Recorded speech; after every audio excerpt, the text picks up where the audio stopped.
good day po sa inyong lahat. Welcome na naman po sa another episode ng ating vlog. Yan. Na kung saan ang topic po natin for today ay tungkol sa RTL delivery natin na batch April 14, 2025. Yan. So yung RTL po natin na pang April 14, 2025 ay ongoing na po yung delivery. Nag-start na po kami nung mga nakaraang araw pa sa pagdi-deliver. Ayan. Kaya dun sa mga nagpabook, i-ready nyo na po yung mga cages nyo. At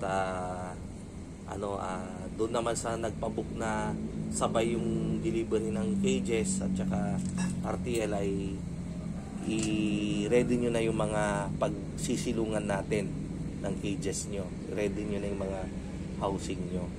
Ayan. At tungkol naman sa delivery na yan, sa araw na to, April 8, 2025, nasa Nueva Ecija yung team natin para mag-deliver ng battery cages at RTL kay Sir Lito Kuan.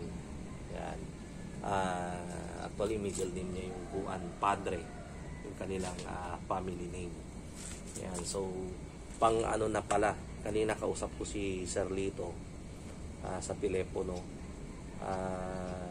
Pang-anim na batch na nilang order yung dineliver natin ngayon. Ayan. So, ang tagal na. Actually, itong dala nating RTL kanina sa kanila ay pamalit na nila dun sa naunang batch na in-order nila sa atin. So, imagine. So, mga 2 years ago na po yun. Ayan. At for the first time, umuwi si Sir Lito nung April 3 at first time niyang makita yung mga kinuha niyang RTL sa atin. Ayan, imagine. Kasi sila ay isang OFW sa Singapore. Ayan. So shout out kay Sir Lito. At si Sir Lito pala ay isang isang aircraft mechanic. Ayan. Tama ba yun? Aircraft mechanic or yun, tama. Hindi naman technician, aircraft mechanic. So, siya ay nasa ng Changi Airlines. So, shout out sa lahat ng mga subscriber natin na andyan sa Singapore.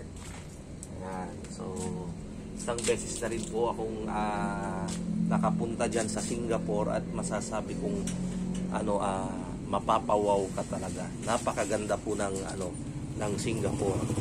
At ang kagandahan na yan ay dahil na rin sa isang magaling na leader. Diba? Ang kanilang napakagaling na Prime Minister. Walang iba kundi si Lee Kuan Yew. Yan. Itong si Lee Kuan Yew kasi na to ay hindi ko siya makakalimutan dahil high school pa lang ako.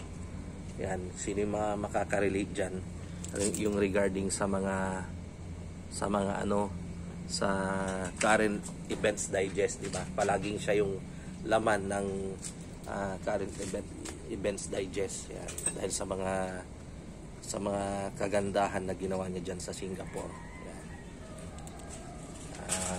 May mga interview nga siya na yung pagdating sa kanyang leadership, di ba? Marami sa isa siya sa mga idol ko, di ba?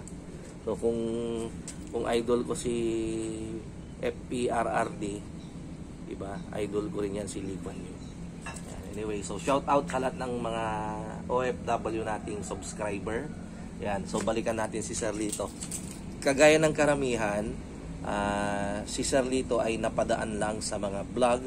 Napanood niya yung vlog daw ni Agribusiness, yung interview ko na ako ay naiyak dun sa buhay na pinagdaanan ko noon, yung kapirasong bangos puputulin, ulamin ng tanghalian, ulamin ng hapunan yung kalahating putol. Yan. So mga ganon hanggang sa nasundan niya yung channel natin hanggang sa sinubukan niya ng mag-alaga ng 192 heads. At sa ngayon, almost 2,000 na po yung kanyang RTL na alaga.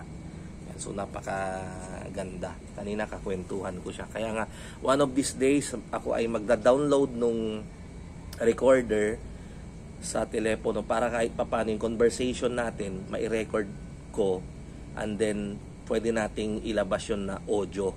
Diba? So yung mga kwentuhan namin, ganyan. So napakaganda po.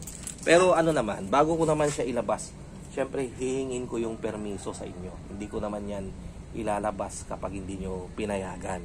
Kagaya ni Sir Lito ngayon, kinausap ko siya, hiningi ko yung permiso. Pinayagan naman niya na i-mention ko yung mga information about him.